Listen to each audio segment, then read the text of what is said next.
speaker is none other than Mr. Taha Halabi from Resecurity, who's a software engineer at Resecurity. Mr. Taha is a renowned software engineer, blockchain, full-stack developer, and a computer vision engineer. He has tons of experience working with international companies in various roles as a CTO, team leader, and large-scale projects for universities, American University of Technology, AUT. So over to you, Mr. Taha. So hello and welcome. My name is Taha Halabi, Client Relations Manager at Resecurity. And also I'm software and security engineer. I'm also a full stack blockchain developer and computer vision engineer. So I worked before in my development journey career as a full stack developer. These are some of the technical fields that I worked before. We have Web3, blockchain, NFT, web mobile, augmented reality. I'm also interested in gaming, machine learning development, and also I'm application security engineer. So what I will talk today, I also help in getting funds and investments for American company. I worked before with American companies, European companies, so you can say I have more than 6 years of experience in the development and security career.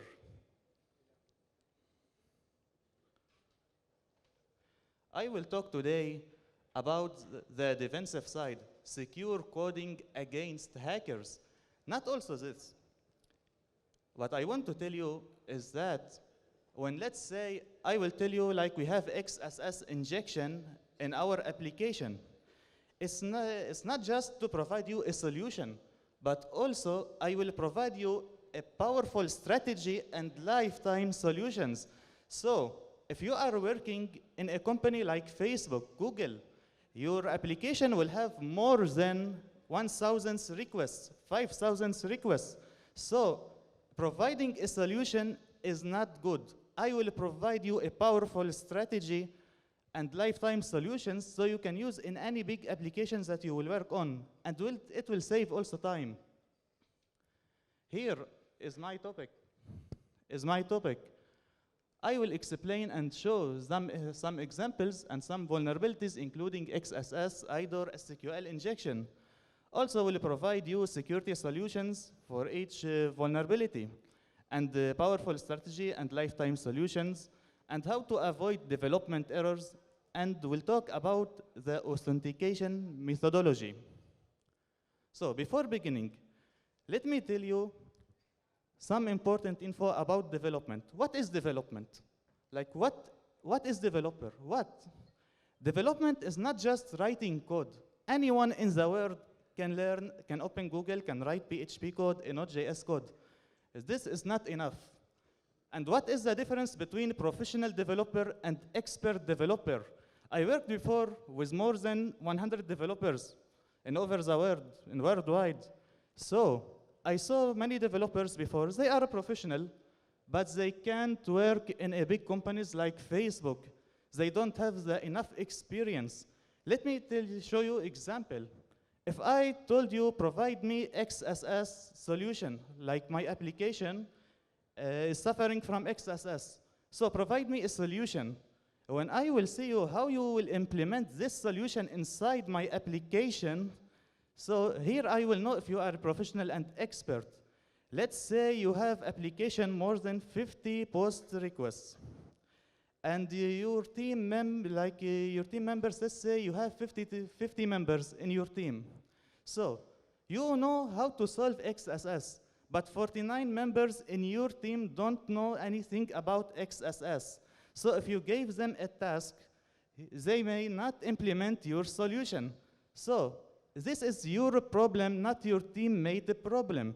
So what I will show you today and explain is that how you can make a methodology, a strategy that even some of your teammates don't know anything about security, your application will stay secure. And this is what I will explain today.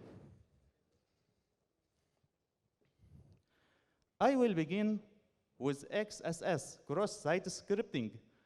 It's a web security vulnerability that allows an attacker to compromise the interactions that users have with a vulnerable application. We have 3 types of XSS: reflected, stored, DOM-based XSS. The reflected, where the main malicious script comes from the current HTTP request. The stored one, where the malicious script comes from the website's database. And this is a most danger one. We have the DOM-based, where the vulnerability exists in client-side code rather than server-side code. So, this application, I'm showing you screenshots. I developed it like, let's say, 3 years ago.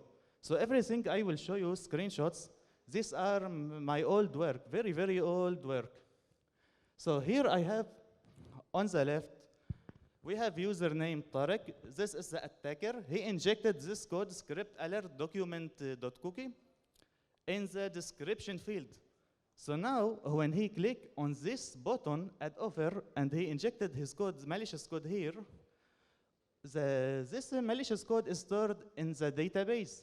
So any user will enter to this page, to this URL, he will get like alert. Now I told you the problem, and I showed you where it exists in my application.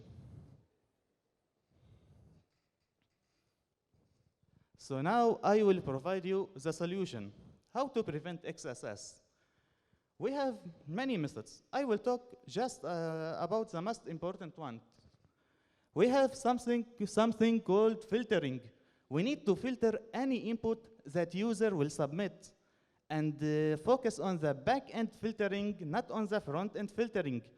Because if you are working on a website, you can make a nice validation on the front end, but what if the user, instead of interacting on your website, he opened Postman, Perpetuate, so that front-end validation is like useless. So you need to focus on the back-end validation. Here, I'm showing you example from Java, HTML, PHP, and the second one is from a Node.js, JavaScript.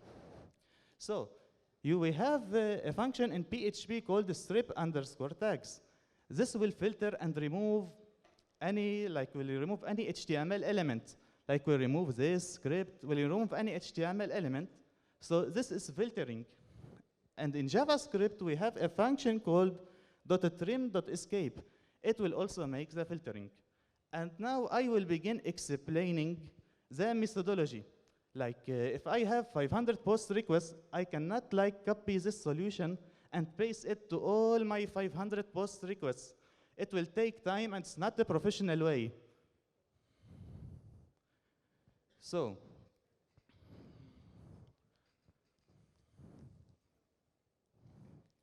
I will begin explaining about the methodology.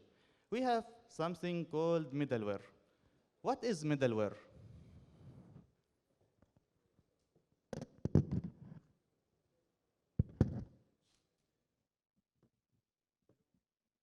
Please, can you hear? Hello? Okay. So, what is middleware? Let me show you an example. Here on my right hand, this is a request. This is a user. So, user will click on the, let's say, post comment button. So a post request will be sent. Post request is now going from my right to left. And this, my left hand, is a response. So before reaching my response, there is a wall. So it will stuck on my wall. This is the middleware. Middleware is a function that acts between the request and the response. Inside it, I will put my XSS solution.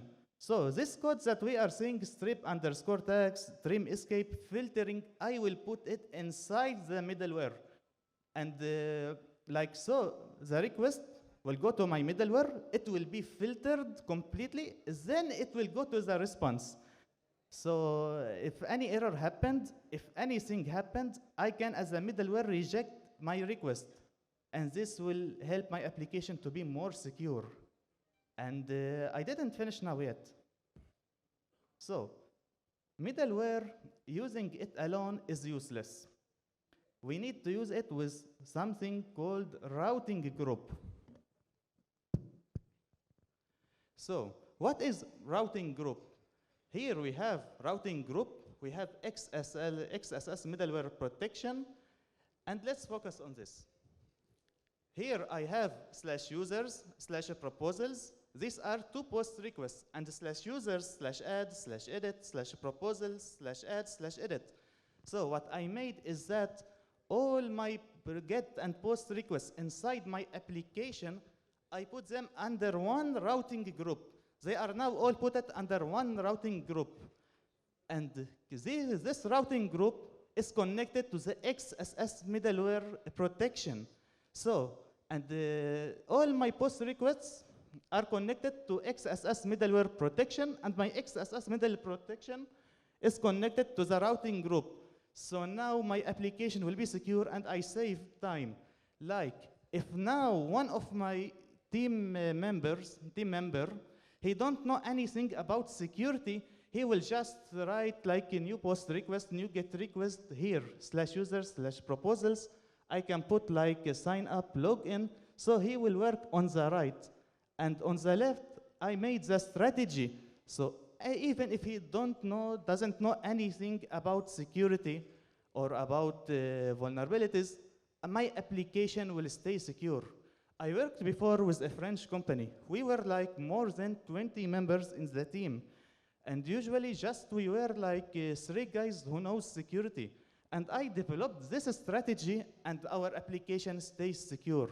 So sometimes I cannot blame any developer why you don't know like XSS, why because of you we got hacked. I can't blame him. I need to blame myself why I didn't make a nice strategy. Why?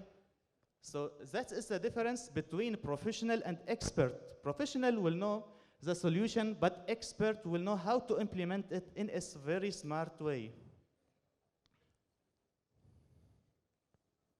Here is an example in the Laravel and in the Node.js about middleware with routing group. So this is a PHP code on Laravel. I have route group and middleware. XSS sanitizer is my XSS validation.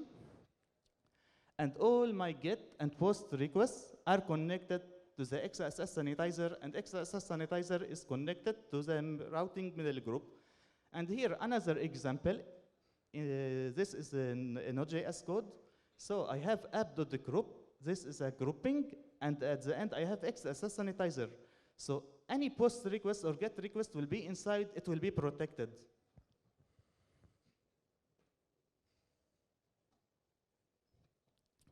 Now I will talk about broken access control. What is the broken access control?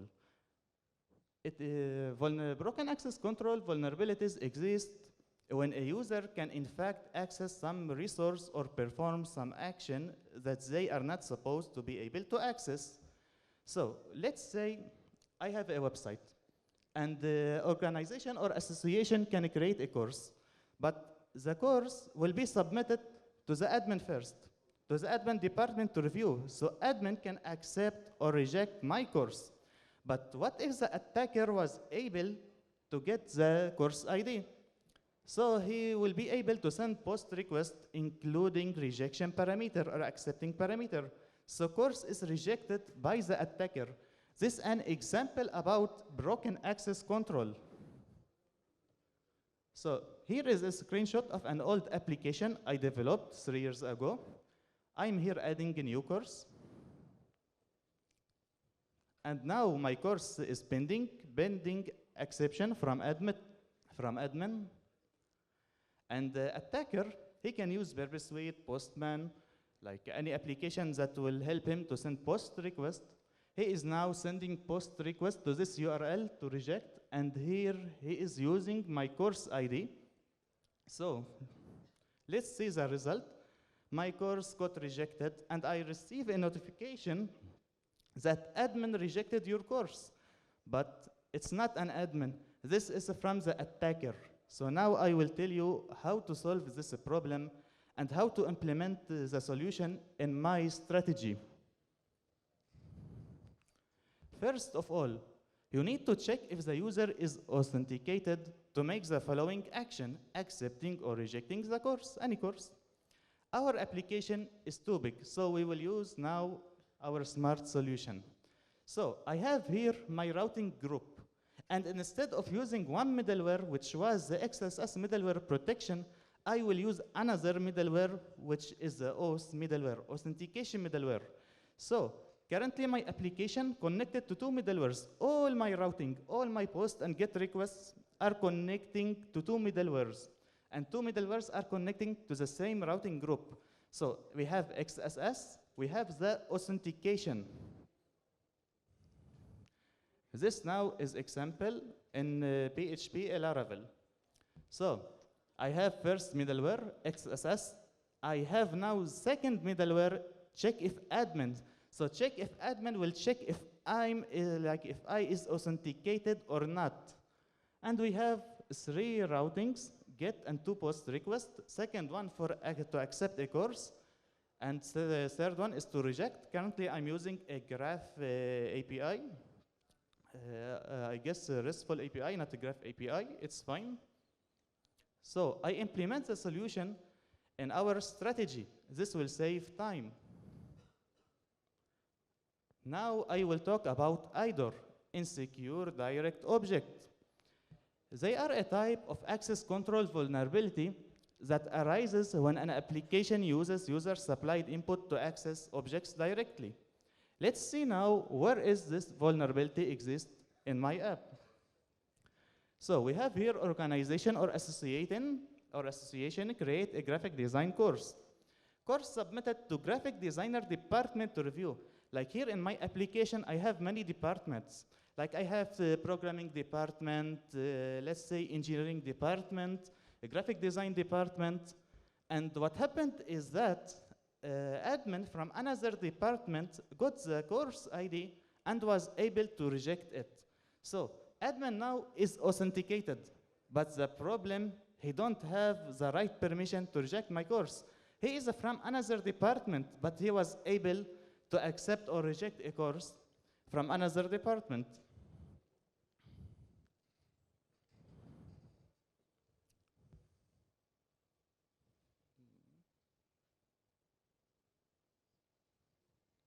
So here I added a course, and here admin from another department was able to accept or reject it. Now I will talk about the solution. So XSS middleware is fine, authentication middleware is fine, but it's missing some important thing, which is I need also to check if the user has the right permission. Maybe if you are authenticated on my application, but you don't have the right permission. So I guess if you used Facebook business, some big applications like that, you can create a page and you can add privileges. So you have an admin, you have super admin, you have like manager, you have simple user, you have guest, you have employee. So you can provide permissions to your application. So I will add another middleware.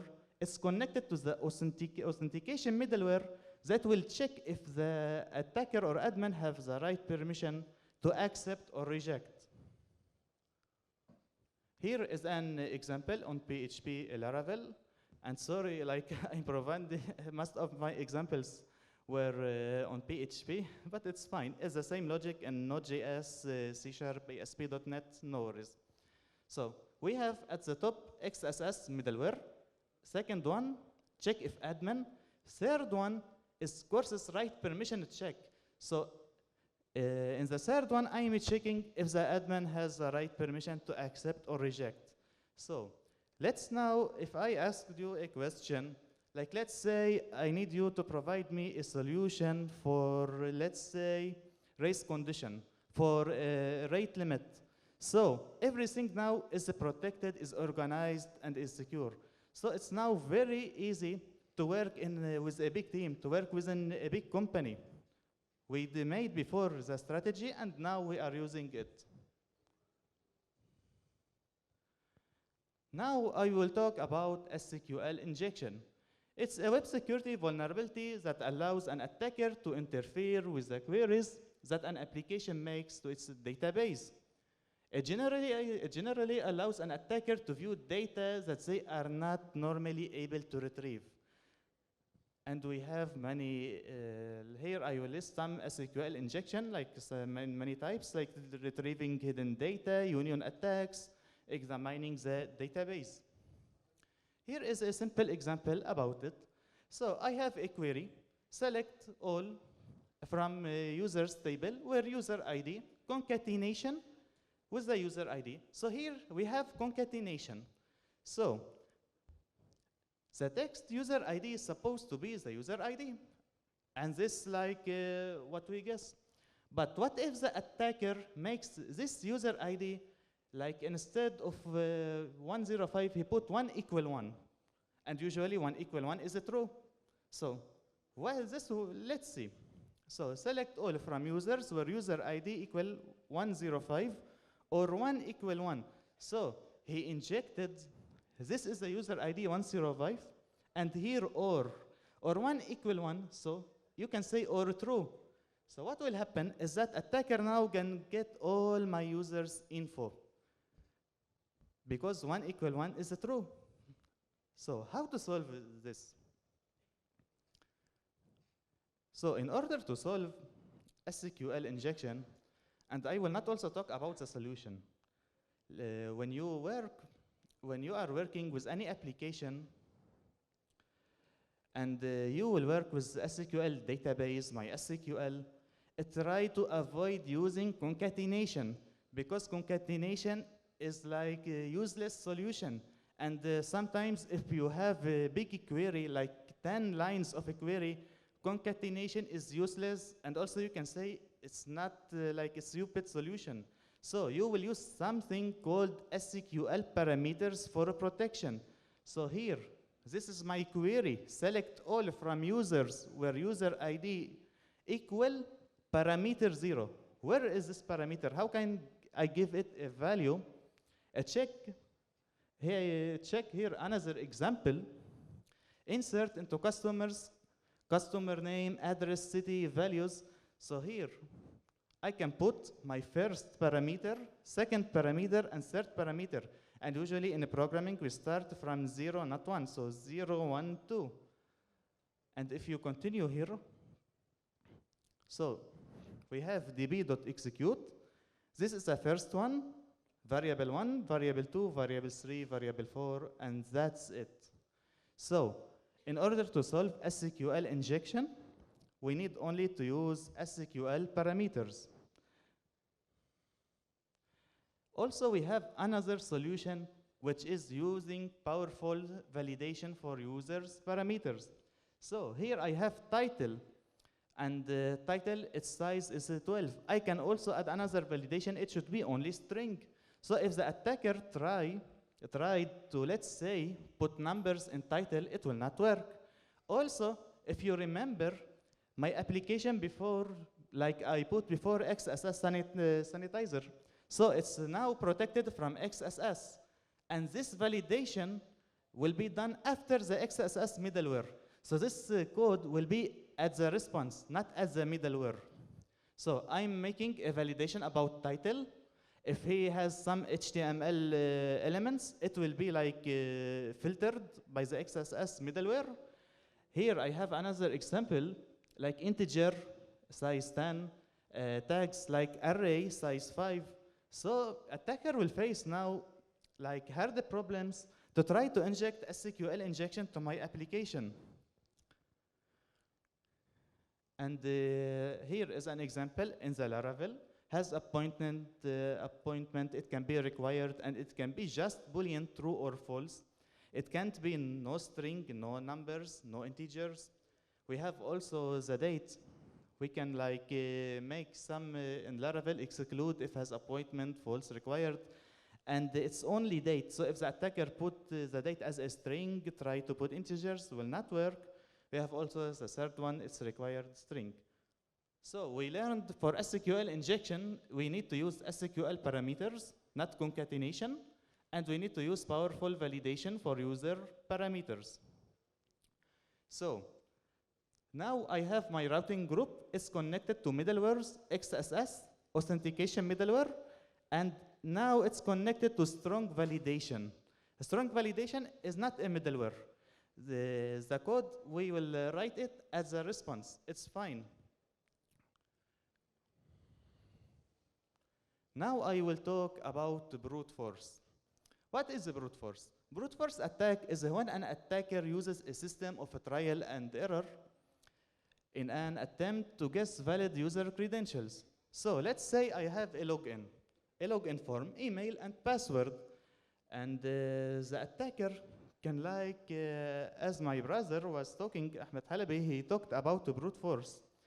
So he can try to guess what is the correct password and what is the correct email, and he can make automation tools that will make all of this. Like let's say I developed, myself, I developed before automation tool.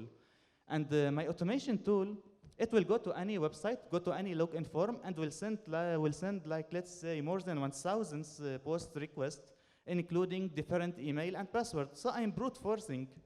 So how to solve this problem? First of all, the most important solution is using rate limit. So what is the rate limit? Let's say if you used Facebook a lot, and if you were trying to log in, he will tell you if the password is incorrect, just try after 15 minutes. You only have 5 attempts, you only have 3 attempts. So this is a rate limit protection.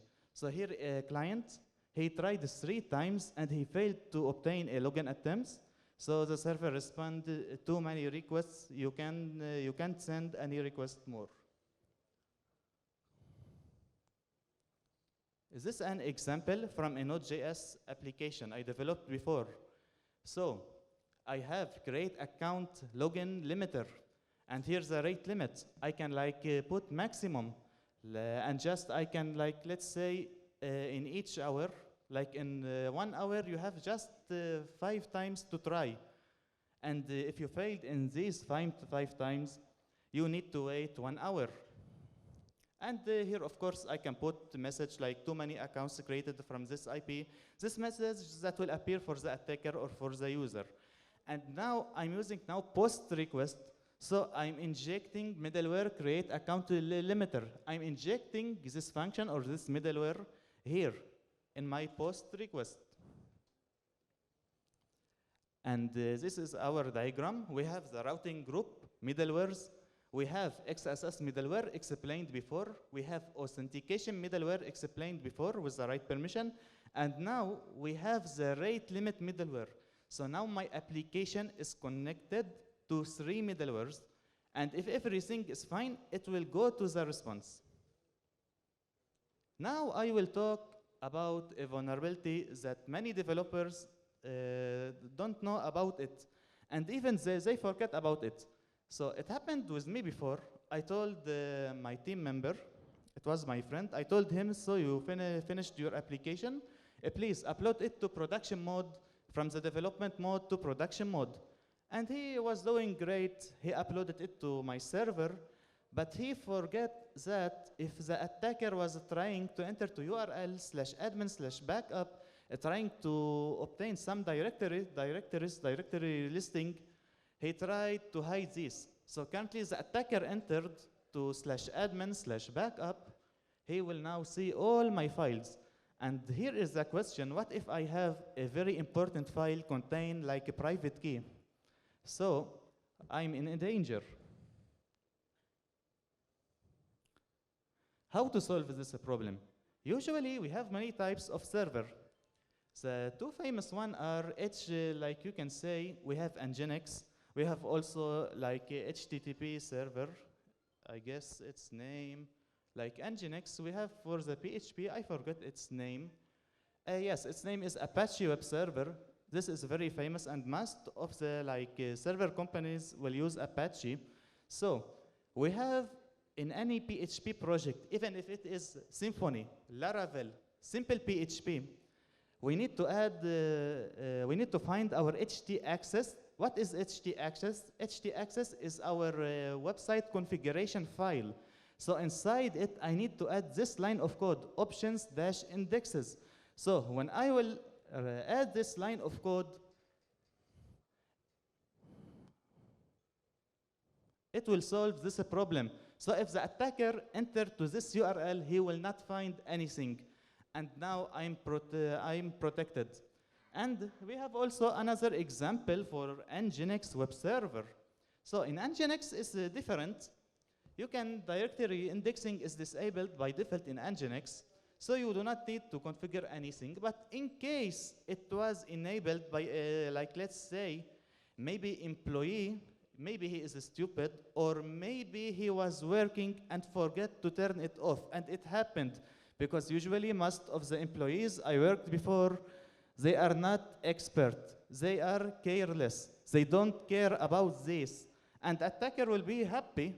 And you can say sometimes I will be happy if the developer make a problem because I also work as a security engineer. So you just need to open the Nginx config, and you will find something called auto index and it's on. So just you need to switch it to off, and that will solve your problem. So here the solution is very simple. Like it's just like changing from on to off. But the problem is that some developers are careless, and some of them, like they thought that they are secure. They don't review. We need in every task we are creating before going to production mode.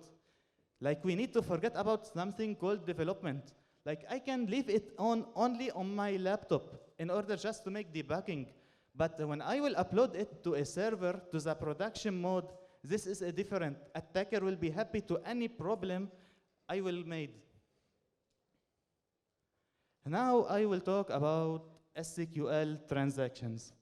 Usually SQL transactions will help in security, and you can say always use SQL transactions when you want to update many tables in one function. Of course, you can use triggers. We have SQL transactions and SQL triggers. But if my server don't support my PHP admin, let's say, or another database, don't support SQL transactions, or don't support triggers, so I will use SQL transactions. So I developed application before, I was sending money to user. So let's say I'm sending it like $50. I need also, after sending and after updating his table, after updating his balance, I need also to add this information to the history table. So I have two tables. First one is for the users, second one is history table. So how I will make this? What if I was adding money to users, like it failed, an error occurred? So does my code will continue to the second query? Of course not. Someone of you will tell me use try catch, use if else. It's useless if I want to update 10 tables or 100 tables.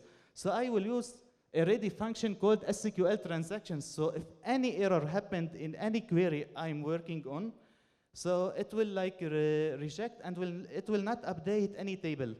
Like here, let's say I have 10 tables, and as a sixth table, sixth table cause an error. So it will stop. It will, even if it was updating the old tables, it will remove everything, will not update any table.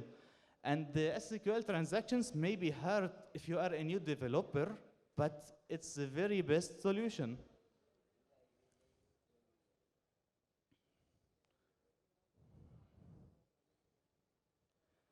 Now I will talk about improper error handling. Before in the companies that I worked, usually like I worked with many developers, they don't use try catch, they don't use if else. So if any error occurred, it will like appear for the attacker. So it's fine. This can be only done if I am working on my personal laptop. But when I will switch to the production mode, I don't need like to provide these errors for the attacker. And usually Ahmed Halabi is praying to let the developers always make mistake, because these mistakes will help him a lot. So how to avoid this problem? In any framework you will use, app debug should be false in the production mode. So in each application, if you are working PHP, a Laravel, Python application, like a Node.js application, you will find some parameter called app debug. Usually this you will find inside the environment file. Like in each application, you need to make sure you have some file called env. It's environment configuration file. So just you need to find the app debug. If it is equal true, just put it as a false. That's it. It's a very simple solution. And if an error happened in your application, it will not be shown for the attacker. Usually, regarding improper error handling, I made before an application, and if any error occurred, I will be able to make a screenshot from the user device and will send it to my database. So I will know like what exactly the attacker or where exactly the user was viewing when the error made. This is a very simple example. Here we are trying to open my test file .txt, and when my application didn't find it, he showed me an error, and this you can say led to information disclosure. And here I'm using if else, so I will just put if else, and if an error happened, I can use die function, and show a custom message by me. Here another example using a Node.js JavaScript. So I'm using try catch. So if an error happened, I can just put error occurred and don't show any information.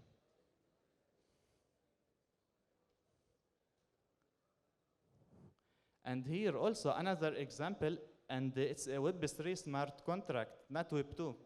So here I'm trying to make a new contract, and I'm using, let's say, I'm checking here if I'm owner, and if any error happened in my Web3 code, so here I will catch it, and will just put console.log and return response with error, but will not show any information, because Web3 is very dangerous. It's not like Web2.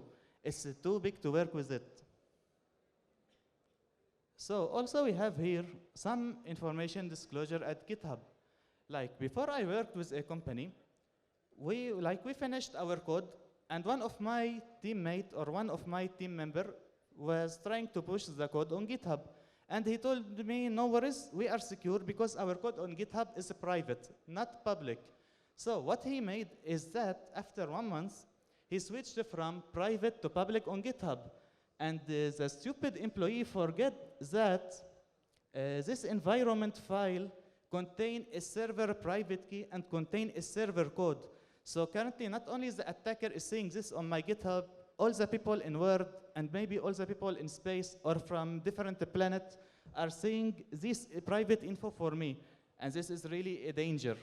So you need always to avoid pushing the .env file or any secret file you have when pushing on GitHub. This should be auto-generated. And now, my last topic, I will talk about secure your application by using JWT, Passport, or Sanctum. As I told you before, I'm a full-stack developer. I combined many technologies together, like mobile development with, let's say I have a Flutter mobile code or Java Swift mobile code. I will combine it with PHP code, with a Node.js code, through, of course, an API. So let's say I have mobile app and I have like authentication inside it, log in and sign up. So we have something simple, it's called session authentication. Just like you will try to work with cookies in order to make sure the users are authenticated, but this is a very useless solution. So we have something called JWT, Passport, Laravel, Sanctum.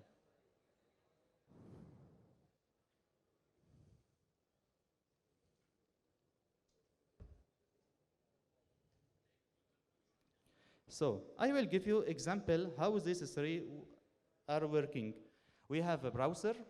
You can instead of browser, put mobile app. First of all, I am sending post request with the username and password. And let's say I'm creating my account. So when my account will be created, there is a JWT secret token will be created. As the secret token will be returned in the response, as a response. So in order to make any other request and in order to be authenticated, I will send the token that generated by a JWT or Passport, I will send it as the authorization header. So my server now will see this token. If this token is exists in our data, in our my database, so it's mean I'm authenticated. And then I will return response to the client. Here is just a simple example. What is the benefits? So that, let's say, I noticed that there was a user and it's the attacker. I can just destroy his session. I will destroy his session by just deleting his token. I can also get the user info from this token if I have a mobile app, and it will help a lot. And it's usually hard for the attacker to obtain user's token. All authenticated post requests are protected. Users can only use them if he provided me his token. So here is a just very simple example. This is a Flutter code. I'm getting the security token from a local database in Flutter, and I'm now putting it inside the request authorization barrier token. And I'm sending here my post request. So we have routing group middlewares. Instead of authentication, we have auth middleware, JWT or Passport or Sanctum. And at the bottom, we have the XSS, we have the rate limit. That's everything. Thank you. I hope you enjoyed it.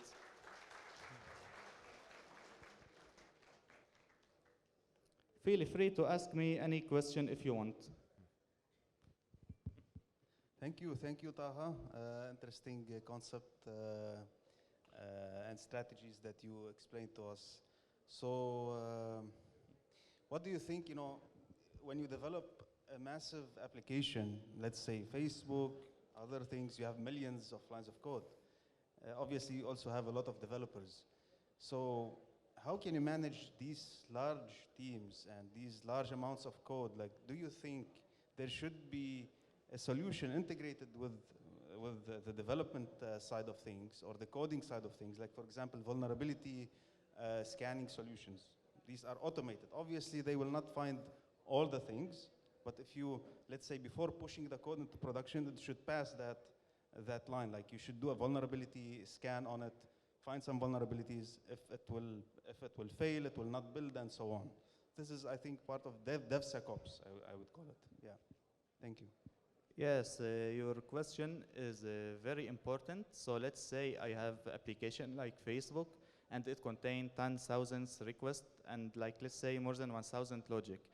First of all, before beginning with the application, I need to develop my strategies. So I need to put, let's say, put like 20 strategy. So each part of my app, let's say we have Facebook business, we have Facebook posting section, we have Facebook like creating a page. So Facebook posting section contain post, make a post, make a comment, post comment. So before writing any code, I will draw as a diagram. I will draw as a strategy. So now I will tell you, please make for me follow and follow like feature inside my Facebook application. So before writing any code, you will write on a paper or on your laptop, any website, you will draw its logic. We have rules. We have rules in development how to draw. So I will pass this draw example, I will pass it to my security team. Security team will check if this logic can be bypassed or not. After that, you will made this logic, begin making it, and you will follow the strategies that I explained before. So currently, this will help a lot in solving the problems. And after you finished, you will put like on GitHub, Bitbucket, like I can separate teams so that my security team will check if your logic is secure or not. And that is a most simple solution. Also, we have other solutions, but it's need time to explain. Thank you. Thank you. Yes, please.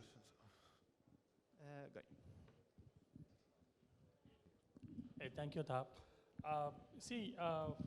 WhatsApp is releasing the payment gateways. You have any idea on that? Yeah. So they are releasing the payment gateways. Basically, you can pay through WhatsApp to any of the, the end users or maybe to the companies they are coming up. But what kind of security strategy to be implemented for individual, because they directly have access to their bank accounts? Okay. So Yes. any good suggestions Regarding on that part? exactly regarding payment gateways, first of all, when you are implementing payment gateway inside your application, like inside WhatsApp, inside Facebook, it's not your code. It's already code developed by the bank. The bank have, you can say, a system. I worked before with many payment gateways before, and I developed payment gateways from scratch. But nowadays, I'm only working with Web3 payment gateway, not with Web2 credit card payment gateway. So we have a logic. Its name is, first of all, you will obtain authenticated session. After authenticated session, you will use this session when you enter your credit card. So credit card, when you are entering, you cannot make a screenshot. You cannot, as you are as the owner of the application, you cannot copy it because you don't have access. It's just like a third party coming from outside source from the bank, and it's being like it will come inside your application. So everything is outsourced. So if any security problem happened here, you need to contact the bank, not the application. Because application, he just use the payment gateway. So no worries, everything is protected. It's like there is a combination of user ID, user session with a credit card number. So it's totally fine. It's third party, not something inside. Thank you. Welcome. Any more questions? Okay. So now let me invite Mr. Jaisalali to hand over the moment to Mr. Taha Halabi.